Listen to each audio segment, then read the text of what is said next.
कसं आहे की मी सध्याच्या परिस्थितीमध्ये बघतोय की हॉस्पिटल्सची सामाजिक जबाबदारीच हॉस्पिटल्स विसरत चालले.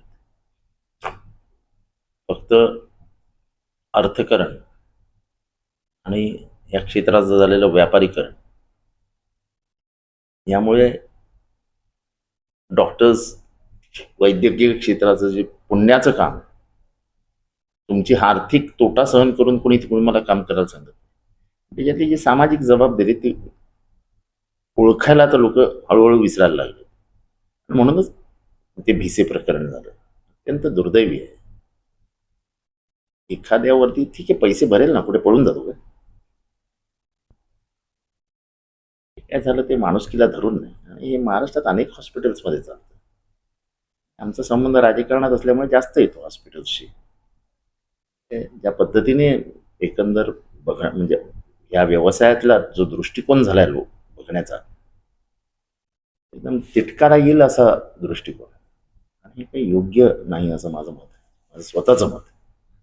आता ₹1 तत्वावरती अशा प्रकारच्या हॉस्पिटलला दिलं गेलं देखील अशा प्रकारचे नाही, असं आहे की ही जुनी पद्धत आहे की आपण सामाजिक सेवाभावी संस्थांना स्वस्त दरात देतो, कारण का समाजाचं हित जपण्याचं काम त्यांनी करावं अशी अपेक्षा असते.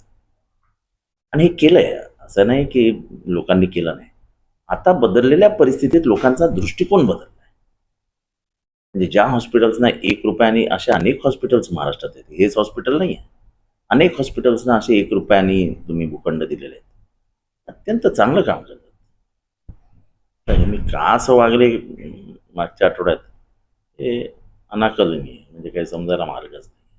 तुम्ही ट्विटमध्ये सुद्धा मेन्शन केलेलं आहे की मुख्यमंत्री कार्यालयाने नाही, मुख्यमंत्री कार्यालयाने फोन केला म्हणून तुम्ही काम करा हे अपेक्षित नाही.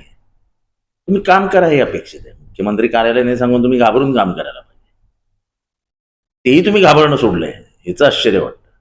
हे तुम्ही जर मुख्यमंत्री कार्यालयाला जर विचारत नसाल तर तुम्ही सर्वसामान्यांना काय विचारणार?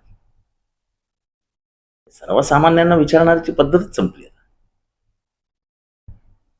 आरोग्य विभाग आरोग्य विभाग वगैरे हे काही सरकारी काम आहे असं माझं मत नाही. पण एकंदरीतच वैद्यकीय व्यवसायामधली जी सामाजिक बांधिलकी आहे ती जपली पाहिजेत असं माझं मत आहे. मात्र पाहिल्यानंतर आता अहवाल येणार आहे, समिती गठीत केलेली आहे. अगोदर देखील कळव्याचा असं त्या समिती गठीत होते, तो अहवाल येतो, तो जातो कुठे, तो अहवाल कसा मॅनेज होतो, कुठले डॉक्टर्स तो मॅनेज करतात. कळव्यामध्ये एवढी माणसं मेली, एका दिवसात 33 माणसं मेली. त्यांची प्रेत कशी ठेवली होती ती मी स्वतः जाऊन रात्री बघितली. कसला अहवाल? त्यांचेच मित्र चौकशी करतात, चौकशी करणाराही मॅनेज होतो, सगळं मॅनेज करून सगळा अहवाल बिहवाल गायब होऊन जातो. ICU मध्ये 8 तास प्रेत ठेवलं होतं कळवा हॉस्पिटलमध्ये, आणि मी स्वतः जाऊन ते प्रेत बघितलं.